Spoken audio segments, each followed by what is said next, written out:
Mr. Quintin Rossi, how's it going? Hey, Andre, how's it? Good, man, good. Thanks so much for joining us. It's so good to have you. Listen, Leanne's going to jump in. We just had a bit of a painting accident. Zara was painting and then smeared her whole face with some paint. I don't know how it happened, but it happened. She's putting a war paint on.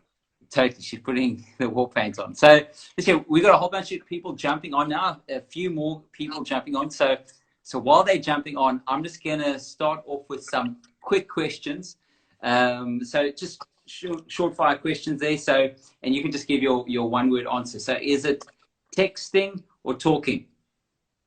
Talking. Okay. Favorite day of the week? Favorite day of the week, I would probably say Wednesday. Okay. That's interesting. Nickname your parents gave you? Asias. Asias. Yeah. Mine was Ganzi, bro. Anyway. I don't know where they came up with that. Neither do I. Fill in the blank. Taylor Swift is? She's pretty cool. Okay. Yeah, she's an awesome songwriter. And then just two quick ones. Blue Bulls or Stormers? Oh, it's not even a question. Blue Bulls every day of the week. And then last one, Liverpool or Man United? Well, I consider you my leader, so I'll follow you on the Liverpool side. Okay, sorry, cool. Christian. I know Christian Barnard is on this Okay, video, I think he's a big Man United fan. I just feel that if Christian respects you as his leader, that he would also go for Liverpool now. So I just actually was waiting for that. I actually had it in my notes, Christian, to give a shout out. So this year, we just want you to kick off. Let people who are watching, maybe some people don't know you, tell us about your family and Spear. Yeah, so I'm Quintin. I was born and raised in a small town up country called Rustenburg. I moved to Cape Town around 1998 when I finished matric, and I just started out living a life in Cape Town, which I was incredibly fortunate to be able to do. I'm married to an amazing wife, Mia Rossi. She is more amazing than words. She keeps me fit and busy, which is interesting. I also have two amazing daughters, Eva Rossi and Ella Rose. Eva is 9 and Ella is 4. And we have an amazing life in Cape Town, and very fortunate to be able to be here. And on the business side, we're a real estate business, which started in 2011 as a private business with myself, my two partners, Mike Flax and Abba Varachia. And we started investing into real estate in Cape Town. And we, in 2016, we took the business public and have grown. We've been very fortunate to have grown our business in the Western Cape to just over 4.3 billion rand in property assets. Which, in this crisis, there's many things I'd like to be than a landlord right now. But it's we've had many good years, and out of that, we believe that we've been equipped to see this through this challenge. I was raised by two amazing parents who, in the later stages of their life, started serving God in the prison ministries in both Rustenburg and Cape Town. Awesome. So I've had life hasn't always been easy. I've had to work for a lot, and but that's also instilled some very important values in me, which I hope to instill in my children as they grow up. Just even as you said that, what do you think are the lessons you've learned during the hard seasons? Because so many people are facing a really tough season now. What would you say you've learned, and what has kept you going through tough seasons? Yeah, I think, what I've learned is that, it's essential for me to have time with God, as a starting point. That if I don't start my day equipping myself for what lays ahead, spiritually and actually getting myself ready, it's very difficult. And I'm often faced with things that I try then resolve, and it frustrates me. Another thing for me is, having been blessed with an incredible team of like-minded individuals that are still individuals in their own right, and also respecting the fact that everybody's different, and also never stop showing up, whether it was, when we started our business, I was the cleaner, the marketing person, the telephone answerer, even though we started with a couple of people, I was kind of like trying to be all things to all men and women, and I think those values where you can actually, really connect with people and build those relationships are things that even now, 10 years later, those relationships that we built 10 years ago are proving to be the bridges that allow us to see through a lot of this crisis, to be very honest. Awesome. Now, before I step into the next question, which is going to be for small business owners, I hear that you're the fittest CEO in Cape Town. Is that true? No, listen, I can't lie. That isn't, I don't think that's true.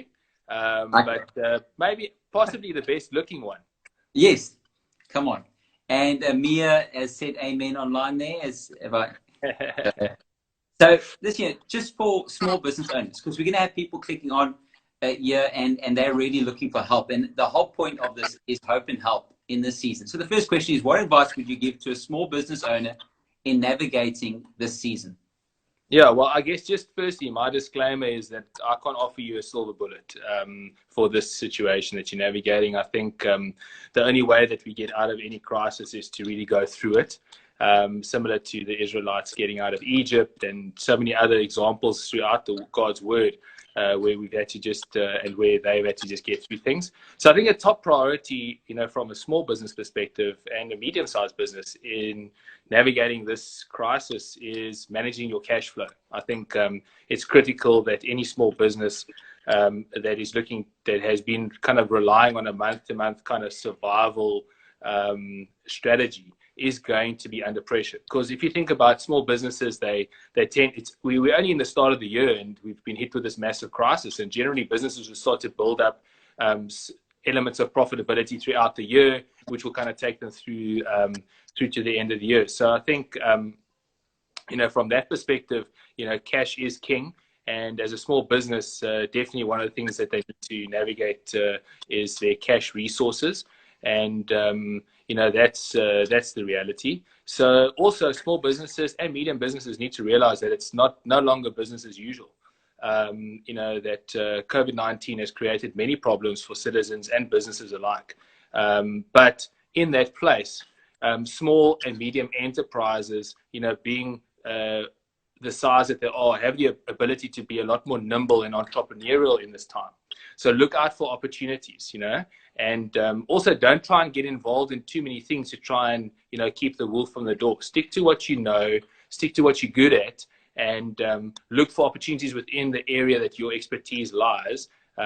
Because, the other thing about the crisis we're facing is that a lot of businesses will unfortunately not make it, which means that the competition will be less, but you'll have this kind of pent-up demand in the market because people have been locked down for a month and they need stuff, and so look out for the opportunities.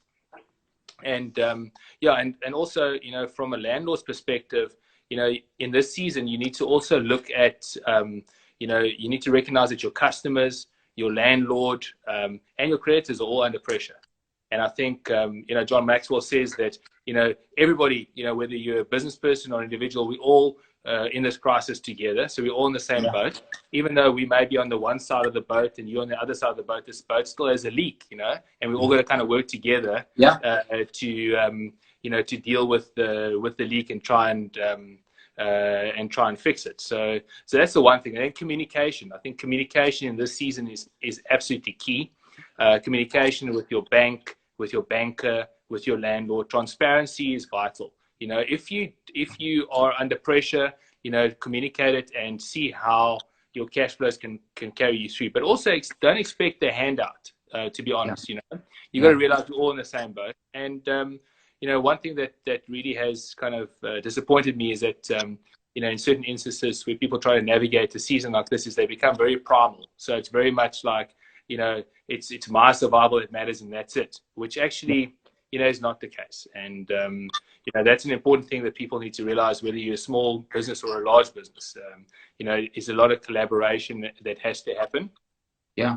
And I guess the other thing is that in order to tap into some of the funding mechanisms that have been established, you need to have your house in order. You need to have your proper company documentation. You need to have your taxes up to date. You need to have, 70% of your staff must be, South African, etc., because government relief is available. And also, whether it's the tourism sector, whether it's the small to medium enterprise sector, or even the Industrial Development Corporation, there are options that are available. And also be men and women of integrity. Stick to your word. If you say you're going to do something, do it. Be honest. And if you try and pull the wool over someone's eyes in this season, you're going to lose a lot of credibility. Even just on what you said, one of the questions, actually, the second last question, is somebody asking about a relief fund that's now closed. But you're saying there are other avenues. And yes. How would they go about finding all the avenues? And like you're saying, getting everything ready so that when they do knock on the door, they actually are set up to receive help. Where do they find these other relief funds? Yeah, so I think you can go onto for small to medium businesses, you can go onto the sme.gov, website, where you can get access to the small to medium enterprise debt relief fund, which is set up by government, which is still open. You can also go onto the Oppenheimer family's website, which is I'm just trying to find the address here. If you just give me 1 second, I did make a note of it.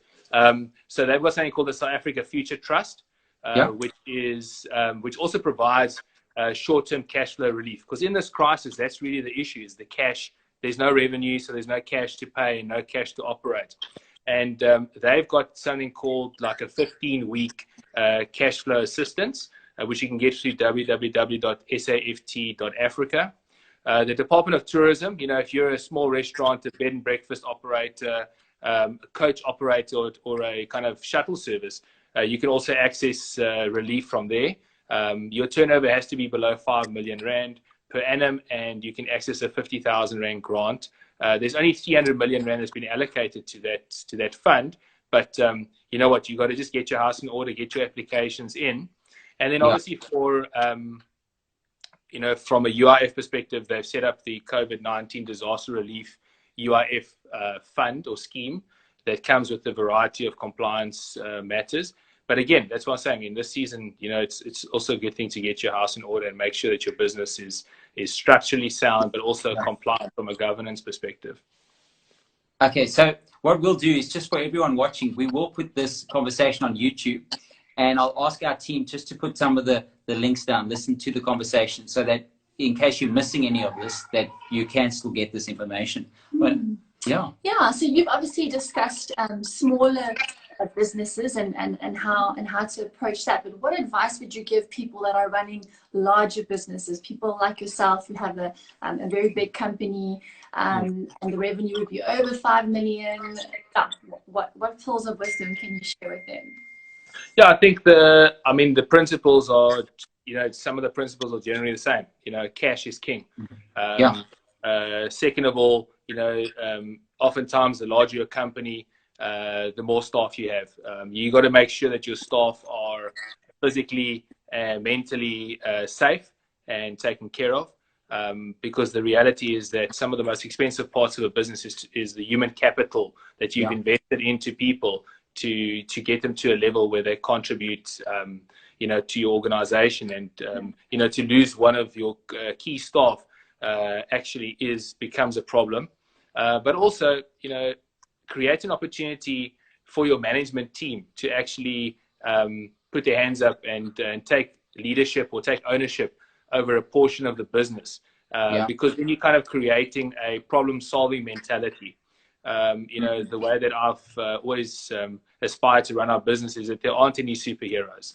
The reality is that we are, we're a team, and teamwork really makes our dream work. And our company has reaped the rewards of that. If you have rental commitments, talk to your landlord. I mean, the bigger the company, generally you might have bigger space. Your overheads may be a lot larger. I think it's important that, you know, if you are able to, you know, delay certain capital projects that you don't have to take too much cash out of your business for right now. I think, you know, delaying some of those is the right thing to do. Also, you know, dealing with, you know, just being people of integrity, you know, having a moral compass that leads you in the right direction. Communication is critical in a time like this for any business. Staying close to your funders, your shareholders, your bondholders is another very important thing. And also, you know, as a large business, you've got to have a plan A, a plan B, a plan C, and a plan D all the time. Yeah. And that requires you to, you know, to be honest with yourself, with your suppliers, et cetera, et cetera.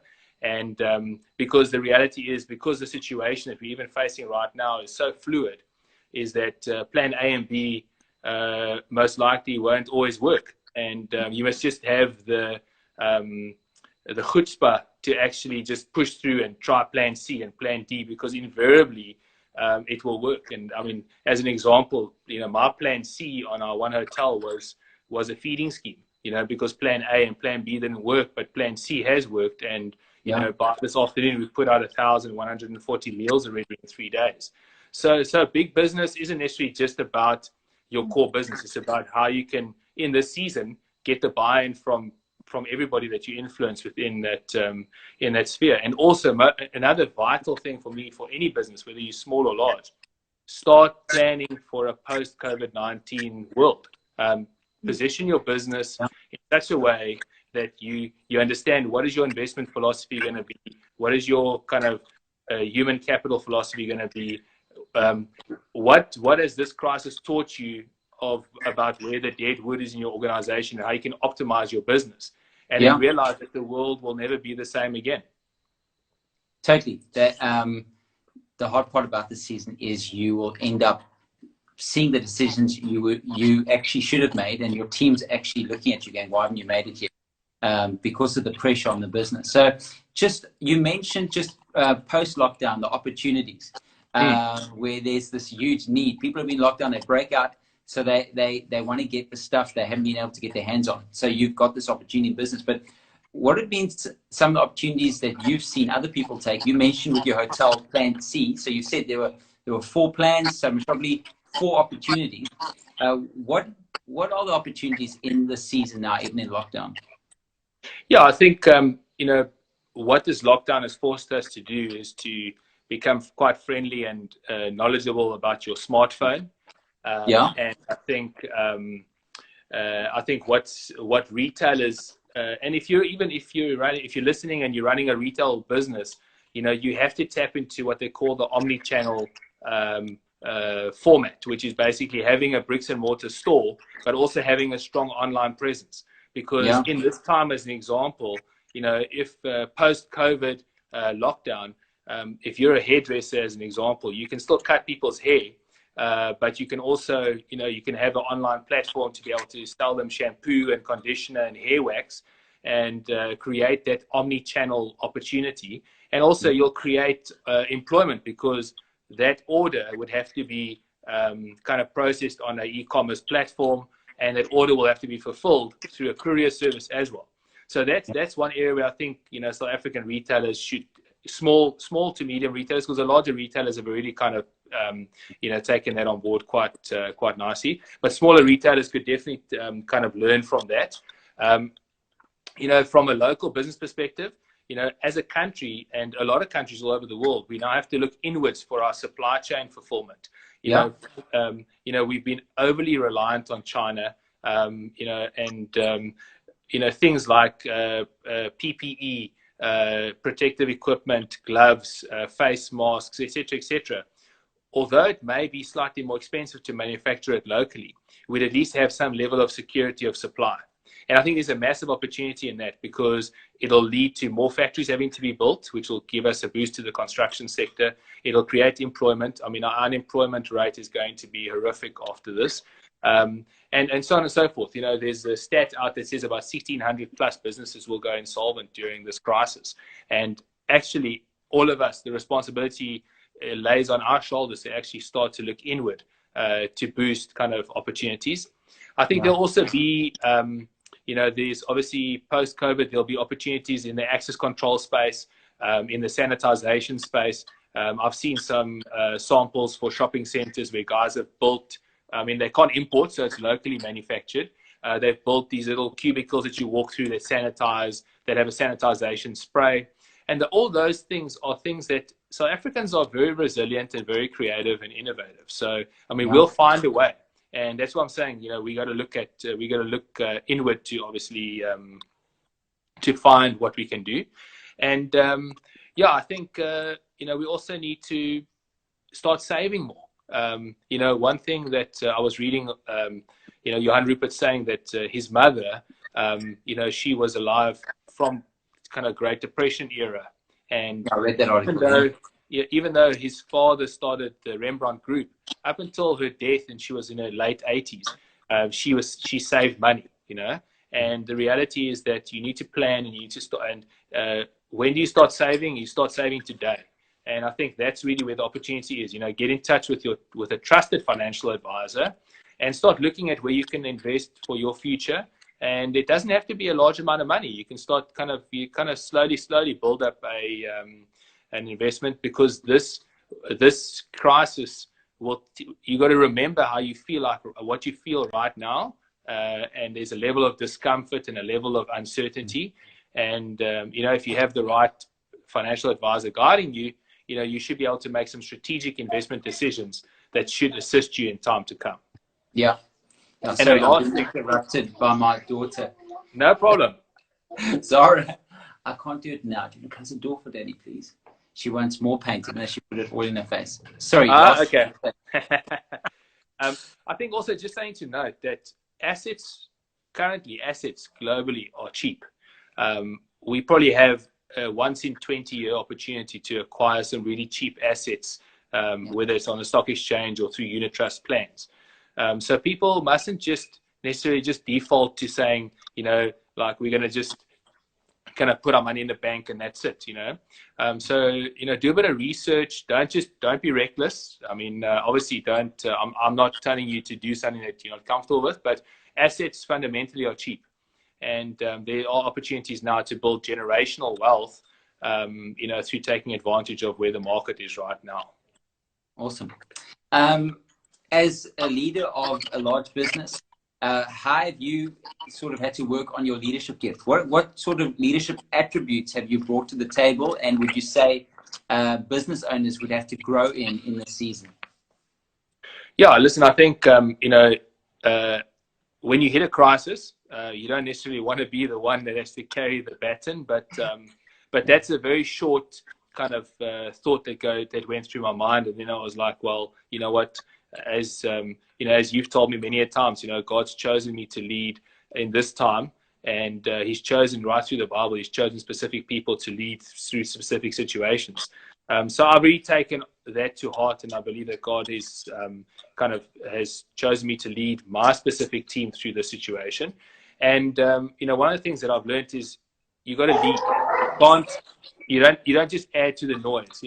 There's so much noise out there at the moment. You got to just kind of lead, and you got to be respectful, and you got to let your team know that you're also looking after their best interests when you lead. And I think the second thing is, if there is going to be a sacrifice to be made within the business, I'll be the first one to make it. I'll lead by example. As a business, we have committed resources to the Solidarity Fund. We've committed resources through donor funding to our hotel feeding scheme.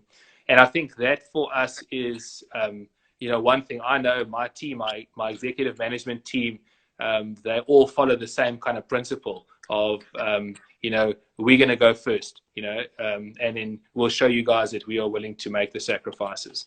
And I think, one thing that even someone like the guy that wrote Good to Great, he says that you got to kind of ask the who before the what, And I think in my organization, I can think of a number of people that I can put into our best opportunities, And our best opportunities might not be, the next best thing. It might actually be our biggest challenge, which becomes our greatest opportunity, Yeah. So that's one thing that's also stood out for me in this time. And also, I need to have a short, medium, and long-term plan, and I need to remain agile and flexible. And also, I've got to make sure that I'm never the smartest guy in the room. I've got to be open to also learning constantly. Awesome. You've answered quite a few questions. So even with growing your business in lockdown, staying motivated, and even just your attitude, you've shared with us. So I'm going to jump to the question about salaries. So how do you navigate salaries of permanent staff and help the temporary staff during this time when cash flow is depleted, and especially when the unemployment office's reaction is slow, to help? How would you say a business owner that's in this position can navigate this? Yeah, listen, I think no business owner ever wants to be in this position where you can't pay staff. I think, as staff, they need to understand and realize that it's very painful for a business owner to have to get rid of staff because they can't pay them.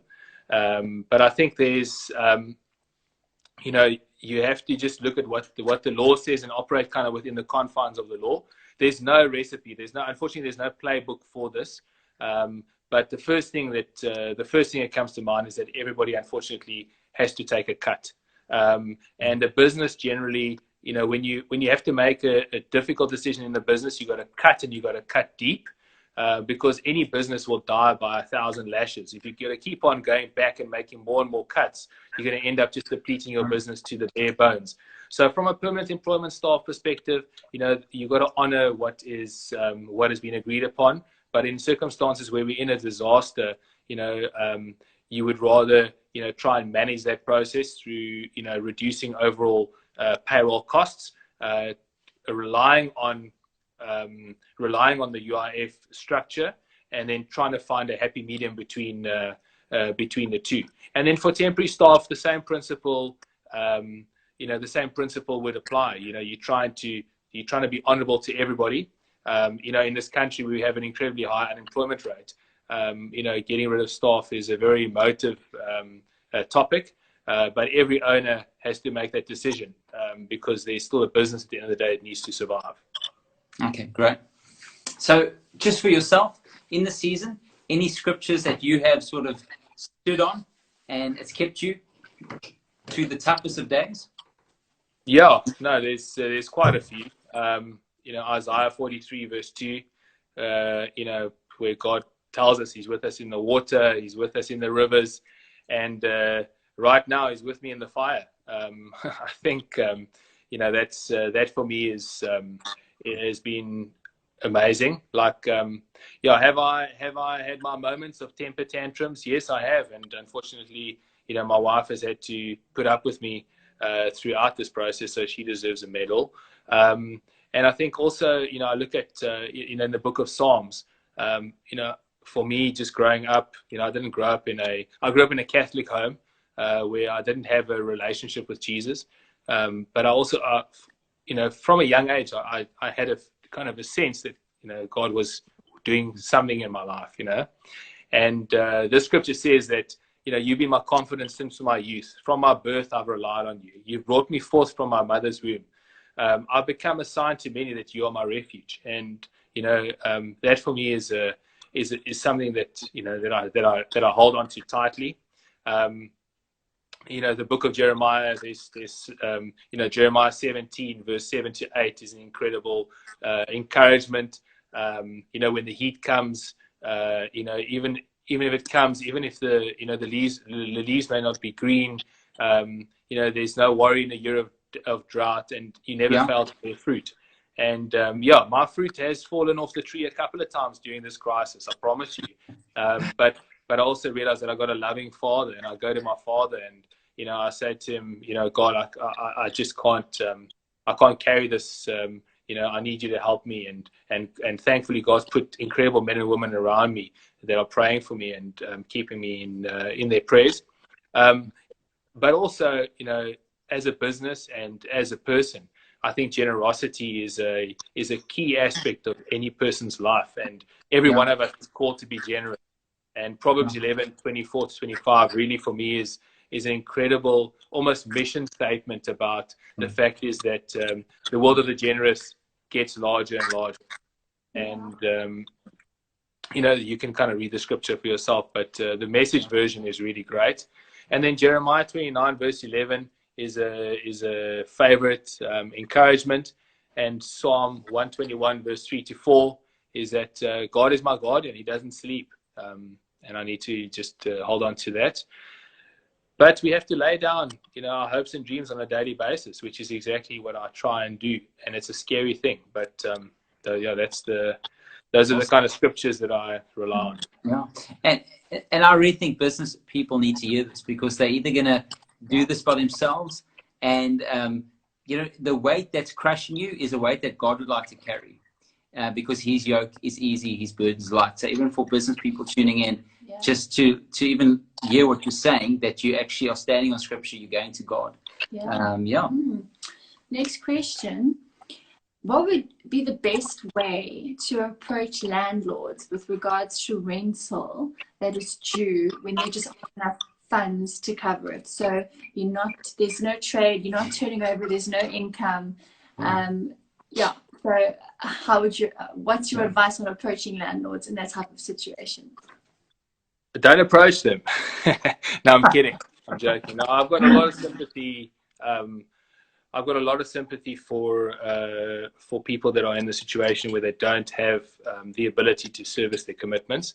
I think as a rental enterprise, kind of as a rental business, our team has taken like a triage approach. So there's an ER, there's people on these beds, and they're on life support. And in this instance, like the retail tenants have taken the biggest hit thus far. And the hospitality hotel owners have taken the biggest hits this far. So I think it's about just communication, being transparent, and not shying away from your commitments. We don't live in a jungle. We got contracts for a reason. And if you have a commitment, rather go to your landlord and say, this is the reality. Here you can see my financial statements. Be transparent. Say, this is where I project my revenue to go to over the next couple of months. This is where I think we can kind of start paying back some of the money we owe you, because the reality is there's a relationship between us and our tenants. Tenants are shareholders in our business, and we are shareholders in their business at the end of the day. Yeah. And we're exposed to their economy, and they're exposed to our economy. So it's a very transactional relationship. And it's also like a symbiotic one. So landlords need tenants and tenants need landlords. And it's just about the communication. And if you really cannot pay, have those honest conversations. And if you have given a deposit or given a commitment, then honor that commitment, because God will honor the fact that you've actually honored your commitments. Yeah. Sam Chan says at the end of this season, he doesn't know what everyone's going to walk out with, but they will walk out with the relationships they've built and that they've grown in. And like you're saying, when people walk away, when they're not actually communicating, they don't strengthen the relationship. So they could walk out with nothing. But if there's relationship, there's a future still. But next question, somebody's just asking, their biggest challenge currently is their staff. How to keep them motivated, how to create certainty in uncertainty, which we know is hard in this season, how to bring hope in hopelessness. How have you done that? Do you have a rhythm with your staff currently, with your connection time? Yeah, so I think the one thing is that let your staff know that you're thinking of them. Let them know that they're not alone. Let them know that they matter. Let them know that you've got a specific plan for them in your business, and that you care about them. I did a survey a couple of months ago where I wrote to my staff, and they probably thought I was crazy. But I wrote to them and I said to them, guys, individually, obviously, I said to them, I want to know what your hopes and dreams are. Because if I know what their hopes and dreams are, I can also start thinking about where I can position them in the company, what motivates them, what kind of helps them tick. And we put together an elaborate WhatsApp group quite a while ago. And every morning somebody's kind of opening up the WhatsApp group like good morning, and then there's some banter, then there's some kind of work-related communication, then there's like, oh, I miss you guys. And so there's like ongoing communication. Right. But I was about a week ago, I had a sense of, obviously this lockdown is starting to way on everybody. Guys are separated. They used to be together on a daily basis in the week. So I called a company-wide conference call, and I just shared with them that, just so you guys know, I'm also feeling the pressure, and just so you know that more than the pressure that I feel, it's more important for me to kind of lead you guys through this, and we're all feeling levels of discomfort. I wanted to also put into perspective where I saw us at as a company. Yeah. And before that call, I also asked all the staff to privately message me any specific questions confidentially that they had. And, the questions, kind of surround, are we going to still be around? What's the job security situation like? Blah, blah, blah, So as you deal with those questions, you start to draw your staff into the kind of secure environment. You've set a boundary, which is your company, and you kind of make them feel a lot more comfortable and at peace when you're able to kind of respond to them in that way. And that really, again, took us to another level of kind of collaboration, because then you've got, then I'm not the one that's just motivating the team. That's the amazing thing, I can maybe initiate something, and then another great team member would pick up and he'll take the next baton, and then another team member, she'll take the other baton. And I think that's the repetition.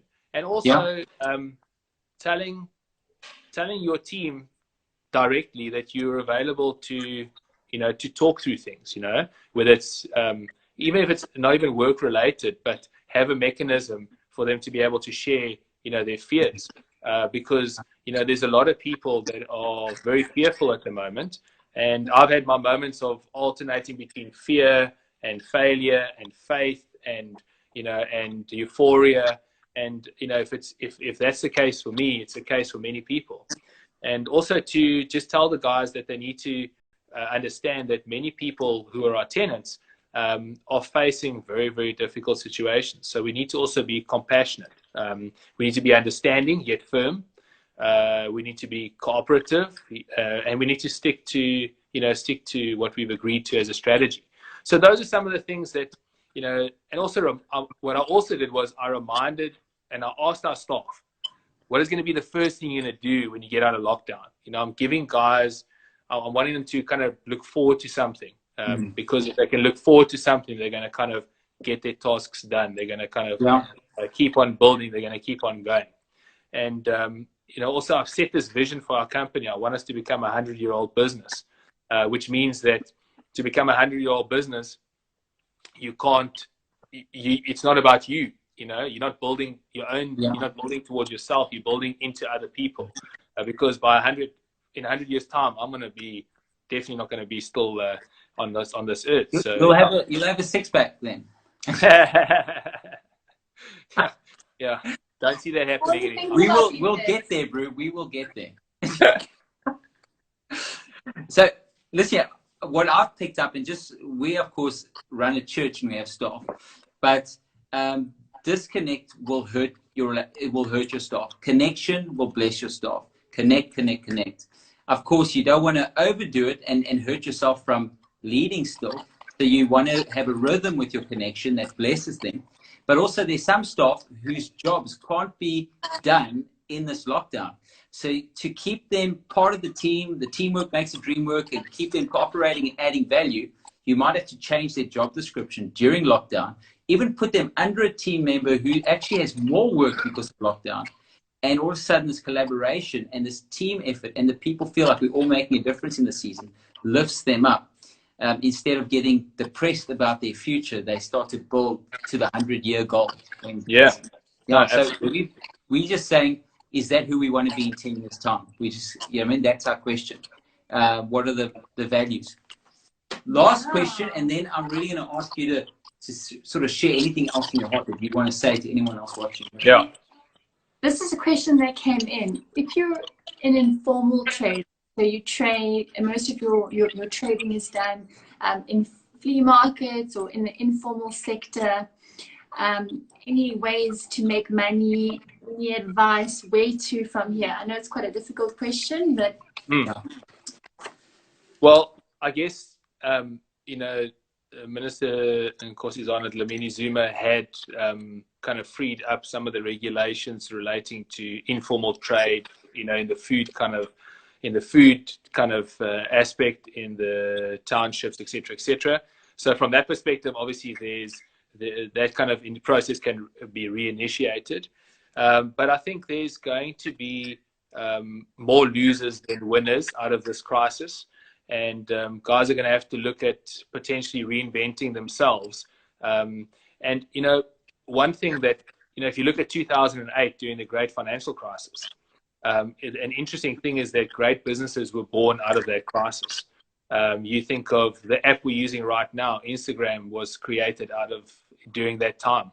WhatsApp, you know, some of the greatest innovation that Apple ever did was in times of failure and at times of difficulty. So it's a very difficult question to answer. Besides, you know, getting onto Facebook Marketplace, putting your products on Facebook Marketplace, putting your products on Instagram, and then you know, starting to prepare to market, you know, take it to market through a digital platform. Because I think, you know, what this lockdown has forced us to do is to digitize at an accelerated rate. You know, schools that were meeting in bricks and mortar are now all online. Zoom, House Party, Microsoft Teams, businesses globally are being run digitally. So, you know, if you know, there's a very specific market that goes to a flea market, and you know, if you can create a group on Facebook that's like, we love flea markets, you punch your products on there, and potentially have some sort of an arrangement that you issue them with a voucher, so they commit, like they'll commit in writing, I'm committing to buy the product from you. You issue them with a voucher, find some way to get electronic payment through just your EFT system. You could kind of create some sort of a revenue. Obviously, then logistics becomes a challenge of how you get the product from your possession to the purchaser. But that's obviously something that they'll have to get figured out on its own. And that's great ideas already. Just innovation there, thinking out the box. There's no doubt that for instance, we video, we do things, but we set up church online in a week because of the pressure. And so much can come out of this pressure. Really, last thing, what would you just want to say to all business owners, all of us watching, anything that's been on your heart, or that, if you got to speak to all the business owners in South Africa, you just got to say, hey, I just want to share this with you. Yeah, I guess, you know, in the context of my faith, you know, I've been reminding my youngest daughter, Ella, that Jesus is going to make a miracle for us. Whatever that may mean in the person that's listening's context, is that, you know, you got to be faithful in this time. As I said earlier, you know, this time will bring out the best in you, and the time will bring out the worst in you. During this time, you know, one of the biggest fears we have may be financial. So, you know, be faithful with your finances. You know, I'm personally, you know, I'm a committed Christian, and I believe that God is my priority, and that's why I'm faithful with my finances, with my tithe. Rather give up your DSTV before you stop paying your tithe to the local church, as an example. You know, the other thing is that, you know, you just need to continue praying without ceasing, you know, giving over to God. And trust me, I don't have it all together. You know, I have to do it daily. I've got to do it probably every hour. You know, also remember that if you fail today, it's an event. It doesn't define who you are. And, you know, you can, you know, as another example, like, you know, how annoying bubble wrap is, because our kids love to push the bubble buttons to make it pop. It wasn't actually the initial purpose. You know, its initial purpose was insulation in houses. And then IBM used it to package their computers, and it created a massive industry for bubble wrap. So, you know, so just remember that. And we can't control what's happening right now.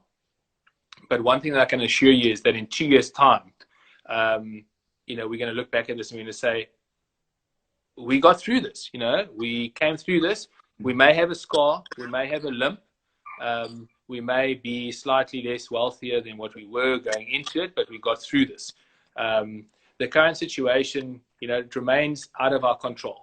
What remains in our control is the way that you show up, the way that you respond, and the way that you still, you know, we even though you're working from home, our whole team, you know, our short-term plan for our business, you know, in order to have business continuity was for everybody to work remotely.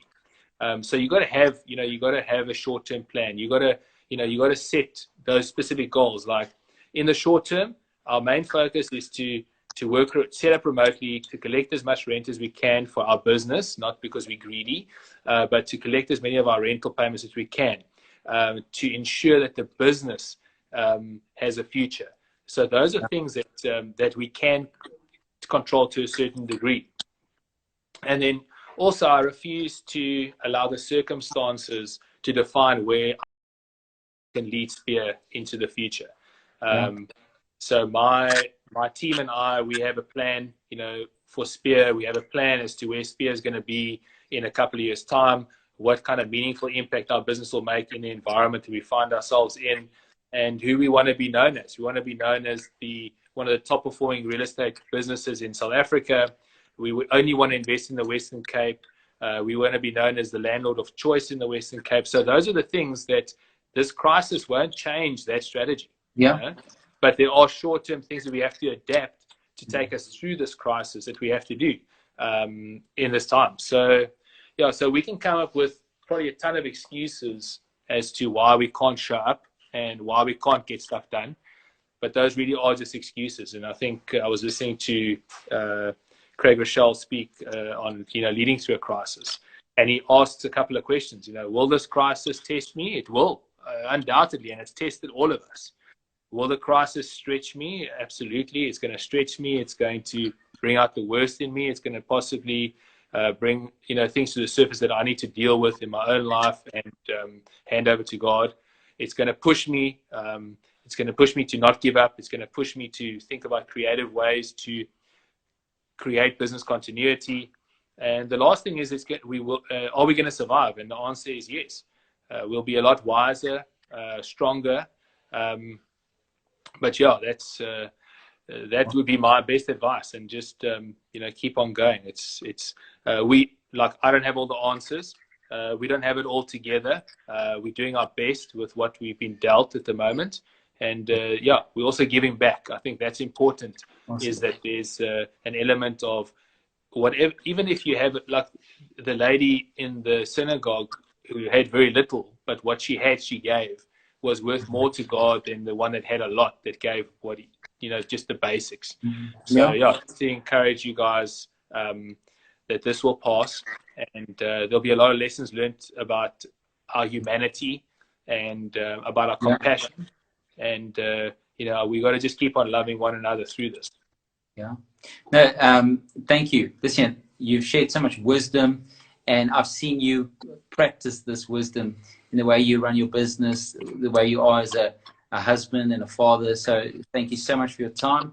I've no doubt the next season's great, because whenever we sow a seed in this season, we reap it in the next. So I've no doubt, even in the uncertainty, your future is certain in God, and the way you honored Him and the way you built your business, take care of yourself. So we appreciate everything. And this interview is going to be saved on our YouTube page. Please direct your friends who are feeling hopeless in the season to it. This is there to bring hope and help. Yeah. So yeah, thanks so much, man. Thank you so much. Awesome. Thanks for the opportunity. Cool. I heard that right throughout this interview you were spinning. Excuse me? Right throughout the interview you were on a spinning bike. Yeah, could you not see me moving? Listen, your brother's just jumped on, so I'm just trying to cause hassles there as well. So cool, man. Appreciate you guys. Love to me and the girls, and we thank you. We love you guys. We appreciate everything you're doing, my man. Awesome. Cheers. Thanks, guys. Bless you guys. Cheers. Bye.